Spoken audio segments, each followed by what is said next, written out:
Hi guys and welcome to a new video. In today's video I want to introduce you to an advanced strategic concept which is color strategy. So let's first talk about what is color strategy about.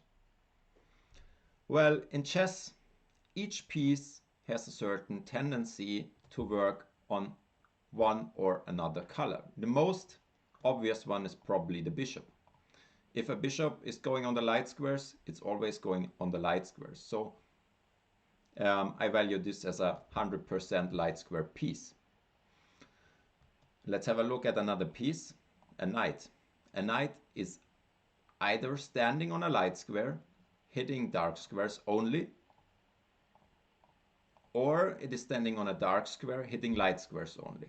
So a knight is a 50% light squared or 50% dark square piece.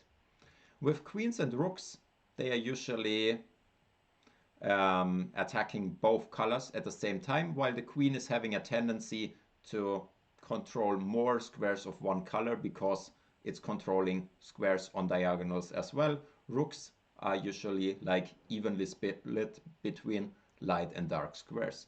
So how can we apply this knowledge into our game?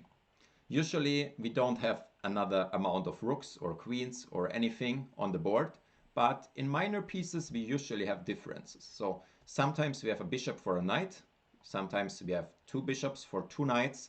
So it's important to understand the color complexes behind those changes.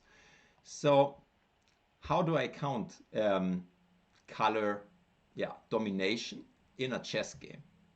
Usually I multiply the value of a certain piece, be it the bishop with 3 points, times the percentage it's controlling one color. So in this case, I would calculate my light square power like 3 times 100%, which equals 3. So this bishop is 3 light squared units, while this knight is just 50% times 3, so 1.5 times light squared units.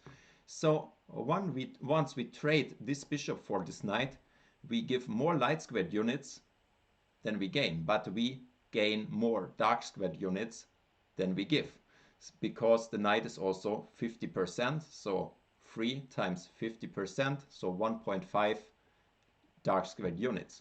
So that's how we apply color strategy. Once we give more light squared units, we gain dark square control, while when we give more dark squared units, we gain light square control. And so in my games, I often play this move bishop takes c6, giving up the bishop pair for free, but thereby gaining dark square control and basing my further strategy trying to clamp down on some dark squares. And let me show you how this worked out in a game against an international master. Now I played bishop e3, threatening this pawn, which is of course on a dark square. Black played queen b6, hitting b2, I defended. Black attacked again, I defended, and black took on d4 twice. And now we see the first strategic problem for black, because black would really love to play c5 in the near future, but it's impossible. This c5 square is a dark square, and in the long run I will have more control over it, either with knight d2, exchanging this knight on e4, which is also able to fight for the dark squares, while in the end probably this bishop will be left over, which is just fighting for the light squares and can never really help to make c5 go through. So that's the concept, and let's see how this worked out in the next moves. Black went a5, trying to create counterplay along the b file. Knight c3, trade. Still, I have very good control of the dark squares here, but black tried to get some counterplay with a4, and if you want to challenge yourself, you can try to solve this position. How would you play with white? And we will continue with the game continuation, which was strongest, taking on a4. We favor this structure with an outside pass pawn. This pawn can be stabilized in the near future on a5. It's very hard for black in some scenarios to get rid of it, and yeah, we might stabilize it with the knight. The knight might come around and also might jump to c5. Also, again, just have a look at this bishop here. The bishop has no real prospects, no real good squares, and we have a lot of control over c5 square. We can hop there with some pieces. It's always under control, and white is already much better here. Let's see how the game continued. Bishop to f5. I'm stabilizing this pawn. Knight to d2, and finally some trades on f6 happening. Knight to b3. Now again, c5 is under good control, e5 is under good control, and all which black wants really to do is to break the center to set this 3 versus 1 majority into motion, but it's impossible. It's all happening on the dark squares, and black is not having the right pieces to really support this. Furthermore, often when you have a certain dominance on a certain color, you're really trying to weaken this color in your opponent's camp further by exchanging his last defender. And when I say defender, I mean minor piece defender of this certain color complex. So in this scenario, it would be very favorable to trade those bishops for one another, because then the holes on e5 and c5 would tell even more. Let's see if I manage to do that. Black played rook a8. I played bishop f4, trying to trade the bishops on e5. Black understood that and really tried to refuse that, but I played queen e3, trying to hit him with queen h6, threatening mate and the bishop, so he was soon willing to trade the bishops anyway.